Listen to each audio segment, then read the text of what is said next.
Nagkaroon ng debate kaugnay sa charter change sina Senate President Juan Miguel Zubiri at House Speaker Martin Romualdez. I no longer want to fight with my colleagues in Congress. 1 week po ako hindi nakakatulog.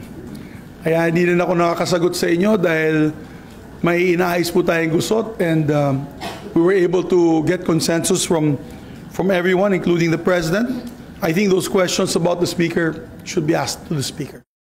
Balisa si Senate President Juan Miguel Zubiri sa usapin sa People's Initiative na nagsusulong ng tsa-tsa. Ayon sa pinuno ng mga senador, kontra rito ang halos lahat ng mambabatas sa mataas na kapulungan ng Kongreso. Kakapunin kasi nito ang kapangyarihan ng Senado.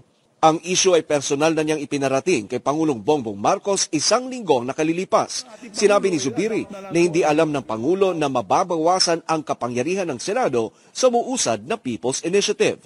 Dahil dito ay nagkaroon ng pagpupulong kung saan magkakasama sina Zubiri, Pangulong Bongbong Marcos at House Speaker Martin Romualdez araw ng Martes, January 9.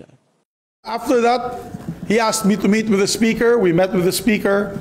I met with him on Tuesday evening, after which we had lively and vigorous debate on the issue.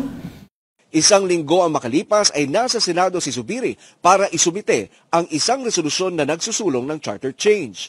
Sa resolution of both houses number 6 na isinumite ni Zubiri araw ng Lunes ay layunin nito na amyendahan ang ilang economic provisions sa konstitusyon. Kabilang dito ang public services, education at advertising. Ang nasabing resolution of both houses ang bunga ng pagpupulong na magkakasama si Zubiri, House Speaker Romualdez at Pangulong Bongbong Marcos sa Huwebes ng nakaraang linggo, January 11. Kasama sa naging pagpupulong sina Senate President Pro Tempore Loren Legarda, House Senior Deputy Majority Leader Sandro Marcos at Special Assistant to the President Antonio Lagdameo Jr. Maganda po ang direksyon ng Pangulo. And ang sabi niya sa akin at kay Speaker, sabi niya, why doesn't the Senate take the lead in the discussions of the economic provisions and then you approve your version which the House can adopt? So that was the position of the President.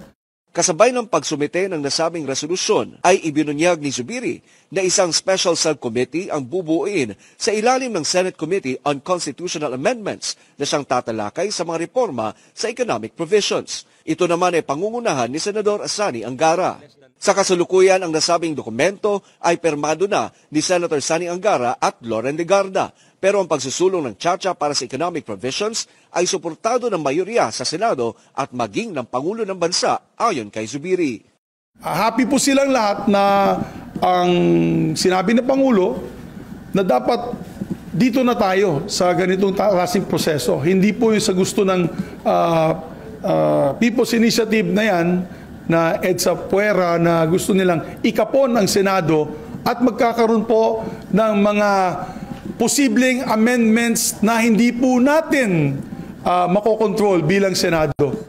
Sa gitna ng hakbang ng Senado na magkaroon ng tsa-tsa sa economic provisions, ay umaasa si Zubiri na susunod dito ang panig ni House Speaker Martin Romualdez upang maiwasan ang pagkakaroon ng constitutional crisis. Alam mo, lahat ng mga kasamahan ko, atat na umatake. At sabi ko sa kanila, pag lumaban tayo, there's a point of no return. Kasi kung magkakainitan ng dugo ang House and Senate, paano natin may papasa yung mga batas natin?